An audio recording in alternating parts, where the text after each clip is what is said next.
आज जो नहीं सोचा था वो ही हो गया, आखिर मेरे को वो ही बनाना पड़ गया। तो गुड मॉर्निंग दोस्तों, यहाँ पे शाम के टाइम मैं आ गई थी चाय बनाने के लिए, क्योंकि शाम के टाइम तो हम चाय ही पीते हैं। उसके बाद देखा तो दो पराठे रखे हुए थे, सोचा पराठों के ऊपर नमक लगा के अच्छे तरीके से चाय के साथ यही खा लेंगे। हमें तो बहुत ही ज़्यादा अच्छे लगते हैं, मतलब नमकीन वगैरह से तो अच्छे ही है, बिस्किट वगैरह ये सारे के सारे बिल्कुल मतलब कि हेल्थ के लिए अच्छे नहीं होते, तो पराठे तो हम खा ही लेते हैं। तो दो हस्बैंड जी के लिए मैंने यहाँ पे चाय लगाई और अपने लिए भी लेके आई, और इनको बोला कि पराठे गर्म करें, तो कहने लगे आप ही खाओ मैं नहीं खाऊंगा, और बाद में खा भी गए। उसके बाद मैंने सारे अपने कपड़े वगैरह अपने अच्छे तरीके से अरेंज करे। 2 दिन के पूरे कपड़े मैंने यहाँ पे धोए थे, और बहुत सारे कपड़े हो जाते हैं, कभी कभी कम होते हैं। और दूसरी ओर ये हुला लू खेलने में लगा हुआ था, इसको बहुत अच्छे तरीके से खेलने के लिए आ गया है।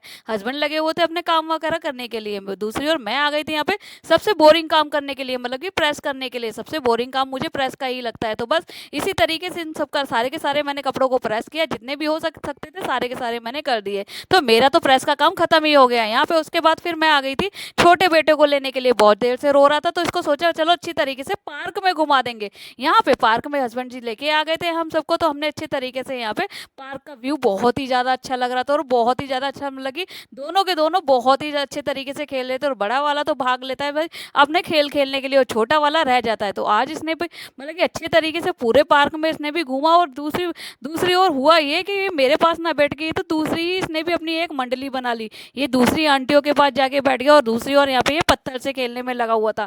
पता नहीं इसको ये कहाँ से पत्थर मिल गया था, तो मैंने इसके पास से हटा के फेंका भाई, कहीं इसने अपने आप पर मार मूर ना ले तो बस। और दूसरी ओर जब इसको प्यास लगती है तभी ये मेरे पास भागा चला आता है। तो दोनों को मैंने यहाँ पर पानी भी पिला दिया था, और ये देखो अपने मतलब कि किसी आंटी वगैरह के पास जाके ये बैठ गया था, यहाँ बैठा हुआ था ये दूसरी लेडीजों के साथ। मेरे को तो बहुत ही ज्यादा हैरान थी। घर पे आते ही हमारा हुआ कि भाई डिनर में क्या बनेगा, छोले तो रखे हुए। तो हस्बैंड ने बोला, मतलब हस्बैंड ने नहीं बेटे ने बोला कि मम्मी छोले हैं तो भटूरे तो खाने ही खाने हैं। तो बस इसने कहा, और इसकी फरमाइश तो इसके पापा पूरी ही कर देते हैं। उसके बाद इन्होंने मैंने कहा मैदा तो है नहीं, कहने लगे यार आटे में से छान चुन के निकाल लो, क्योंकि हमारे घर में कभी भी मैदा नहीं आती है। तो उसी तरीके से फिर मैंने भी किया, जिस तरीके से इन्होंने बोला कि भाई मैदा में से मतलब कि आटे में से मैदा निकाल लो, तो मैंने भी उसी तरीके से निकाला। और हमारे गर्मा गर्म बढ़िया बढ़िया भटूरे यहाँ पे सिक्के तैयार हो गए, खाने में एकदम मतलब कि बहुत ही ज्यादा बढ़िया थे। बिल्कुल भी टेस्ट में कंप्रोमाइज नहीं करते हैं, मतलब कि मैदा वगैरह तो मतलब कि हेल्थ के लिए अच्छी नहीं होती है। तो इसी तरीके से जब भी मतलब कि मेडिकली तो मैदा ही है, बट क्या करें, लेकिन खाने में एक नंबर थे भाई, खा के तो एकदम मजा ही आ गया। आज का हमारा मेन्यू फिर से पलट गया, मतलब कि सोचा था छोलों के साथ रोटी खाएंगे, लेकिन बेटे की वजह से हमें भटूरे खाने पड़ गए।